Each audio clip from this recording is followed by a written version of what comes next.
Hey everybody, Strangers103 here today with one of my own replay casts. This time around I'm playing with Aaron in the Sashio. This is from I think 1 or 2 patches ago. But before we get anywhere, this video would not have been possible without Grumpy Squirrel from Twitch donating me the funds to acquire a Harekaze ship I've really kind of wanted to get for quite a while, at least after release, but actually held off from buying, despite kind of, knowing it's a pretty solid ship. Now, I'm gonna go out and say, this, in my opinion, is the best premium ship that Wargaming has released in World of Warships. Now, not in terms of performance. She really isn't. There's things like Blyatfast, Kutasov, they're better in performance. But for the health of the game, and for the ability to give the player some kind of an option, you have granted the options aren't all the world's best, the 12.7s mean you're just playing a stock Kagero with upgraded fire control system, and in all fairness, play a Kagero. If you have the 5-inch guns, you basically have less firepower, but you kind of get this little dodgy, better kind of turret traverse, better firing angles in your guns, but your reload's not the great, your DPM's honestly really, really bad. It's 3 guns with worse reload compared to a Benson already, with worse range and whatnot. So it's like, and I do really wish that Wargaming do, buff the firing range at least of the 5-inch 54s, and give the stock hull upgraded Kagero torpedoes at least. So there, if you do that, in my opinion, Harekaze will provide you options, variety, and is generally just a very, very good, for the game health ship. It's fun to play. It's not overpowered. The torpedoes are, the 20k damage torpedoes. They're the 62 knots, 17,322 or 233. I always mix up the last 2 numbers. It's 17,000. It's either 233 or 322. It's one of the numbers is double. I forget which one, but whatever. 10k, 62 knots. They're all just okay torpedoes, and the tier 8 they're not great, but they're not bad. It's not like you're playing a stock. A stock Benson with the 11,600 damage torpedoes at 255 knots and have 9.2 kilometers range and don't really do any damage when they finally get there. So in that sense, your torpedoes aren't horrible. Regardless, I'm reversing towards the cap. Definitely want to be reversing with this thing like this because something's in there, Enougn was up, and they have a lot of battleships over there, so it kind of gives you the option to either punch it ahead and hope they miss, or if you really want to be cheeky, sit stationary, wait a second for them to actually aim on you, then reverse. I'm actually not kidding. Just doing this and reversing into the gap can be a really cheeky way. Reverse a little bit, the first salvo will land on you or in front of you, and then just plow it ahead and get out of there. Regardless, both me and Aaron are in the cap at the same time, and a gearing gets spotted. I got AP loaded, and I'm going to stay on AP. I'm going to open fire on them and immediately smoke. I want to get myself spotted. I could have smoked first, then opened fire, but the reason I'm doing this is because I want him to see me, know I'm here, and put his focus on me. Other than, Aaron, who might have gotten himself spotted there. But regardless, pick up some reasonable AP damage against them, and now trying to plink with AG, but done 6k damage to him in the plinking phase if you want, and I haven't lost any health, and I bled 1 smoke, so that's honestly a pretty reasonable result, because that's one of their top tier destroyers. In fact, a very dangerous one. And on top of that, I'm well angled, so these torpedoes aren't really that much of a threat to me. I do want to move a little bit more forwards, so that in case he has a second salvo incoming sometime soon, at least I will be perfectly angled towards that, or at least as angled as I need to be able to plow it forwards and evade the fish. Yamla comes around the corner. I really haven't achieved too much against the gearing overall, and there you go, second salvo comes in. I track it, I see the widespread, so I realize I need to actually get moving to evade this torpedo. I can just simply reverse. I'm holding my right mouse button. Remember, I don't play with track selected targets, so that does mean that my shells will be a little bit poorly aimed. You see that the last 2 salvos didn't actually even hit the target. Regardless, now I'm going to open up. I've only got 17 seconds left of the smoke, so whatever damage I can deal, damage I can deal, do manage to pick up fire on the guy. I think he's actually got 3 fires on him right now. It's survivability Yamato, so I don't expect much of the guy, but at least if you're going to go survivability, at least do it properly, But regardless, free the march, gearing gets spotted, but with only 13 seconds left of the smoke, and it's a smoke that's inside the cap circle, and I want to advance in the opposite direction, I'm no longer able to shoot. So with that, we're just going to try to torp this chapter bit of an awkward torpedo drop. Like, is he gonna push in? What is he doing? So, like, with people that are doing weird and unpredictable moves like this, well, I mean, I said it, it's unpredictable, so what can you do about it? Regardless, I see Aaron's torpedo salvo going in, so I realize that he's gonna be turning to his starboard, basically closer towards us, so my second salvo isn't gonna go anywhere near remotely the target.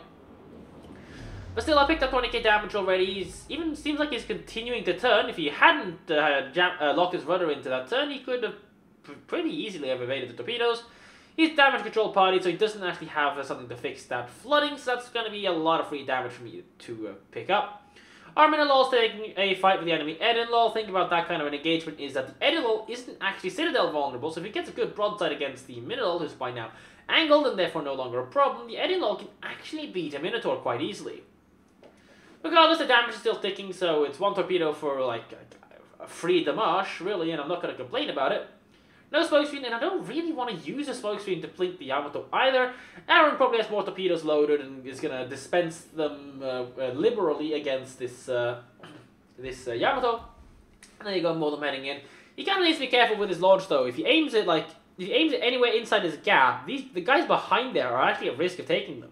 He needs to kind of any torpedoes he launches needs to be aimed exactly on his islands to make sure that no allies end up sucking them. And that's one of the downsides, if you want, of the Sashio's 20 or any kind of 20-kilometer torpedo, because at that kind of a range, the time it takes the torp to get there, it's like, you know, you kind of lose control over it.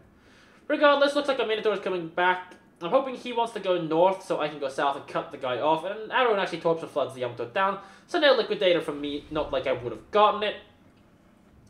But at this point, I kind of want to just jam this gearing in and get him out of the gap. So if our Minotaur goes to the north, and it seems like he is, I can loop myself around the south. It's going to take some time.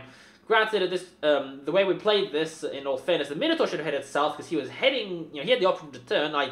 Me looping here is going to bleed me a lot of time, and I should have gone north to search for the gearing and therefore lock him down. But the Minotaur doesn't actually have a high drop, and he's not running radar, so hi! Yeah, and also you may want to consider, you know, aiming your shots. Our Minotaur's buggered. If the gearing has torps, and he does, the Minotaur's buggered. The Minotaur just needs to make sure he guarantees a trade against the gearing, and he does, so, but, you know, the first few salvos on his end weren't really the world's best, but, the gearing was ready for it, the Minotaur wasn't, so... In the end, the result is kind of to be expected, but we got rid of the gearing, and we're now finally able to take the Bravo cap. The northern enemy team is winning, but we're getting the south, and let me check. I'm not sure, but I think Aaron actually hit the Yamato or something, the allied one. I don't actually remember, but looks like the guy had a Damacon up, so it wasn't a major problem. Regardless, they still have an enemy shimmy lying around somewhere. We kind of need to go in there and get rid of that just to make our lives a lot easier. Their Ognavai was spotted pretty far north last, but there's no way he's still up there. He's on a wild goose hunt. Shimmy torpedo spotted, so we kind of know the general direction of where he is. Yamato is going to go insert gun on this roamer, poor thing. So, I want to watch this. I want to see what happens, because I look up to the north myself during the game, you know, ignoring this Roma, but... oh, come on. I know there's an Ognavai there. I'm actually prepared to gauge that, but I want to see what happens to this Roma. Never mind. Screw it. I'm going to pick a fight with the Ognavai, and again, in this case, I'm actually just, again, want to get myself spotted. I want to get myself spotted so that he knows I'm here, he knows what's up, because he doesn't, well, he didn't at that point know where Aaron was, but I'm pretty sure Aaron's entering the smoke, and the enemy Ognavai has also decided he wants the smoke, so, rip. Anyways, quickly just unloading the torpedoes, because I want to prioritize opening fire on the Ognavai, and I don't want to sit inside the smoke screen, so I could reverse back into it, but I don't want to use it, because at that point we've done the damage with the Ognavai. We don't really need to anymore, and our Yamato, there we go, is inserting on the Rama right now, and then I spot the shimmy smoke. And, yeah, Roma actually deletes our Yamato. He probably, he screwed up and exposed his Citadel, which is one thing you have to be aware of with the Yamatos, is that if you do get caught at a 35-40 degree angle where the enemies are no longer going to auto-deflect off your 32mm bow plating, your standard armor, they can Citadel you at that kind of range, and that can do a lot of damage. Regardless, go AP loaded for the shimmy because he's likely to be wanting to head in this kind of a direction, which means that he's going to likely end up in an engagement broadside onto me. My torpedoes are actually looking surprisingly good, and now I'm getting spotted like, whoa, Scheiße, bitte nicht nein, I've got ein Shima in my face.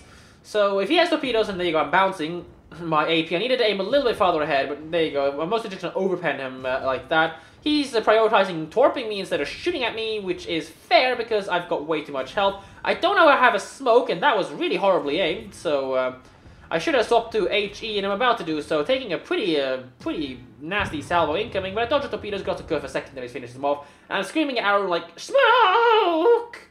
And there you go, I get the smoke screen. So both of us can go concealed here as well. Looks like Aaron's actually under fire. I'm actually not sure if that was Aaron under fire or not, but we're both concealed now, so we can actually try to plink on the enemy's Hindenburg. These torpedoes probably won't do much. The guy's probably going to realize that there's destroyers over here, and he doesn't really want to hang around.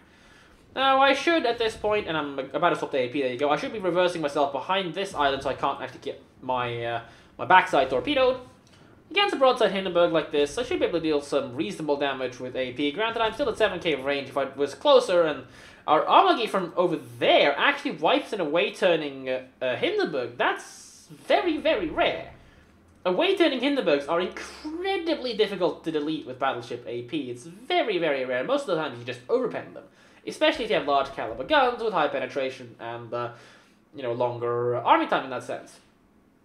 So that's something you have to be careful of. Cruisers can do lots of damage to them when they're away-turning like that, because you go through their, well, their turtleback kind of gets angled a little bit worse, so you can actually get, you know, contest their citadel. Regardless, again, Bismarck's pushing the Ogdenvai, and we actually spot him there. Aaron just manages, oh, I can't even English, just manages to catch himself a glimpse of the Ogdenvai. That's useful because we know he's there. He might be stuck on the island. I'm not exactly sure. I'm checking my torpedoes just to see what's up with him. And he is, in fact, reversing at this point. Aaron opens fire, tries to pick a fight. Not the world's best idea overall, considering the Asashio's guns aren't really the world's best, with their absolutely horrendous reload. And, you know, they don't even get the old alpha or anything. But regardless, I was kind of hoping Aaron wouldn't pick a fight until I could get around the corner, so I make the mistake there, basically, of not supporting my div mate, so he's now in a, honestly, disadvantaged fight with the Ogdenvai. If I'd been there together, we could easily DPM the Ogdenvai down and, you know, reduce the bleed on Aaron's health. But this guy's the last destroyer, so in the end, if Aaron survives that, it just means he gets faster torpedo reload from Adrenaline Rush, am I not right? Anyways, I'm on 150,000 damage, gonna try to rush around the corner to plink the Ogdenvai. I should just sail in an absolutely straight line and not do any kind of turning whatsoever, and open fire with my front. Now I can do that, and there you go. Going for the full dump on him, but again, only my front can actually go around the corner, and the Armagi shells get there just before mine. Instantly gonna stop and drop for the smoke screen in case North Carolina comes around the corner. And there you go, she's about to come around the corner. I would never have been able to regenerate my 20 seconds penalty period, so I might as well just sit there, use my smoke screen, and open fire on this guy as well, because, I mean, I don't really lose anything from this, because the smoke screen was something I wanted to use regardless. Anyways, he goes in, Bismarck's planes is on the wrong side of the area now, so that's not going to be able to spot. Roma's actually coming back in, but the North Carolina is just going to run. Spoiler alert, these torpedoes aren't going to get anywhere near him. But hey, Roma's coming back, so I might as well plink on that. And with the enemy destroyer gone, and, you know, in all fairness, the enemy North Carolina not trying to contest, this guy being low, and we're still having a very good amount of health on our fleet over there. This game is pretty much secured. It's going to be incredibly difficult for us to throw this unless, like, half of the, all of our battleships detonate in the next 1 minute, and then we get ourselves killed by the Zhao somehow. So that's pretty much the only way we can lose this game at this point. In other words, we're not. Roma actually ends up taking the torpedo on the bows. That's a pretty heavy bleed inflicted on him, and now there's a fire on him. Apparently he didn't have a damage control party, so my fire actually nicks the kill off Aaron, which is kind of interesting. I definitely wouldn't have expected that. Gonna load up the armor piercing here because lower HP North Carolina already in a fight. Don't think going for the HE burn against the superstructure is going to be that useful. Plus, if I get a broadside shot against him, he, you know, at a reasonable range, I could shoot a superstructure for, in general, higher damage. Now, I kind of want to launch torpedoes towards him, but it's a waste of time. Aaron's actually going super Blyat on the guy, and I believe it was on the stream. It was like, oh, it's North Carolina that was running away. What could he ever do to me? It's not like I'm going to be bow on and get myself, full penetrated by North Carolina at 3 kilometers range, where his guns don't really need a lead, and I'm going to die. So Aaron actually goes down at that point, but he does get his torpedoes off barely. So the old torpedo change, where if you launch anyone, the launchers don't actually all launch at the same time, but if you used to get, back in quite a while ago, if you got yourself killed while launching torpedoes, like you can have salvos like where only 1 out of 4 or 2 out of 4 launched, which is kind of funky, but they changed that now. If you click the button and 1 torpedo launches, even if your ship goes down, all torpedoes will continue their launch cycle despite you technically being dead. Regardless, 80 from the Bismarck secondaries picks up the kill on the North Carolina, and with him gone, it's just this one single Sandro swiveling these torpedo tubes around. 7.2 standard swivel time for all torpedo launches in the game. The plane is just out of spotting range. I don't actually play with concealment expertise, for those that have noticed. For those that know me and how I play, I'm sure it can't be difficult to figure out what I've done to the captain. IFHE is a pretty self-explanatory thing to have. You really want to have that. But beyond there, AFT, if you know the range, is like 9-1 stock firing range. Well, stock 9-1 firing range on this thing. And there you go, kaboom, Sandro goes down, and that's it for the battle.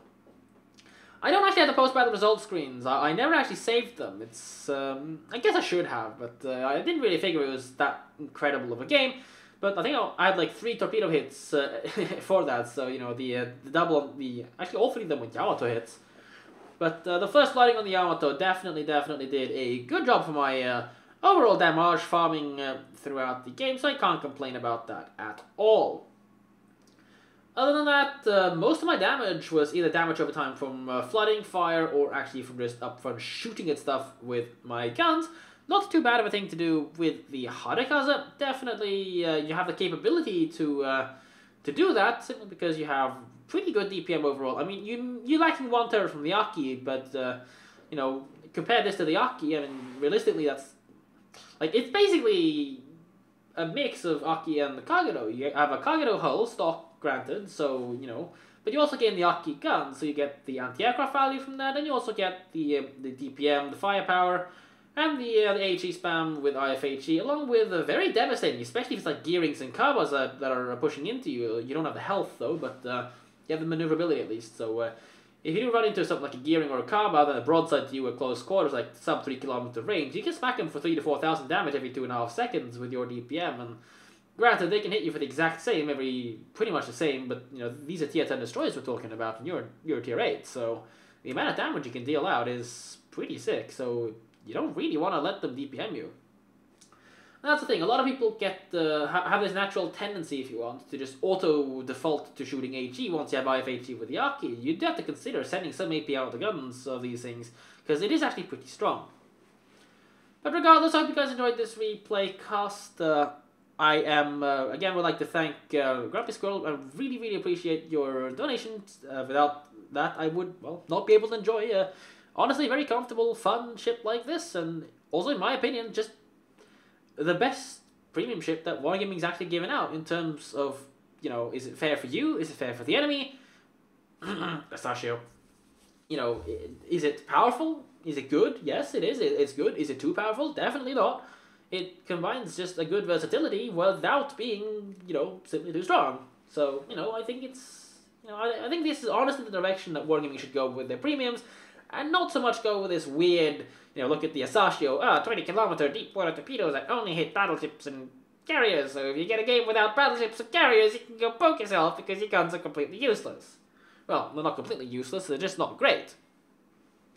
So in the end, you pretty much, with this thing, you at least get good torpedoes, well, good and good. Some people say they're crap. I don't think they're bad. I don't think they're great. They're still good enough.